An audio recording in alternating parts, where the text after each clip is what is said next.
Meghalaya trip করে আমরা কাজিরাঙ্গা হয়ে আমরা গুয়াহাটি এসেছিলাম। গুয়াহাটিতে এসে আমরা ট্র্যাডিশনাল আসামিজ খাবার খাবো বলে খরিকা রেস্টুরেন্টে গিয়েছিলাম। পুজোর আগে আগে আমরা গিয়েছিলাম, তাই ফেস্টিভ্যাল মুডে সবাই ছিল, ভিড়ও ছিল। এখানকার আসামিজ থালিতে আলু পিটিকা খুব ফেমাস, আর কলাইয়ের ডাল।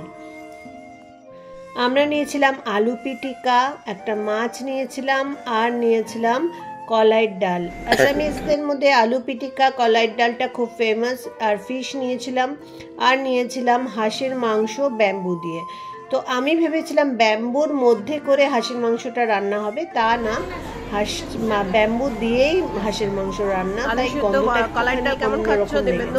আসামিজ ট্র্যাডিশনাল খাবার খাবো বলে খরিকা গিয়েছিলাম। আর আমরা যখন কাজিরাঙ্গা থেকে গুয়াহাটি ফিরছি তখন আমরা অনুরাগ ধাবাতে খেয়েছি। অনুরাগ ধাবার একটা ভিডিও তোমাদের আগেই শেয়ার করেছি, যেটা শিলং থেকে আমরা কাজিরাঙ্গা যাচ্ছিলাম, তখনও আমরা অনুরাগ ধাবাতে খেয়েছিলাম। আর খরিকাতেও আমরা ট্র্যাডিশনাল খাবার খেয়েছি। দেখো নওগাঁতে এই যে এটা হচ্ছে অনুরাগ ধাবার থালি। ভাত রয়েছে, পাঁপড়, খার রাইস রয়েছে, বেগুন ভাজা, একটা তরকারি, ভেন্ডি ভাজা, আলু ভাজা, 2 রকমের ডাল, হাঁসের মাংস, আর ছিল মোরলা মাছ ভাজি। ভীষণ ভালো ছিল রান্নাটা। আর মোরলা মাছ ভাজিটা কি বলবো, এত টাটকা ছিল। ট্র্যাডিশনাল খাবারের থালিটার সাথে আমরা এই দুটো নিয়েছিলাম। হাঁসের মাংস তো অসাধারণ ছিল।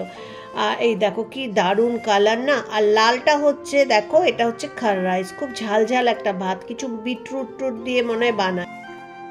ট্র্যাডিশনাল থালি দুটো মানে দুটো জায়গায় আমি দেখালাম। কেমন লাগলো আসামিজ থালিগুলো?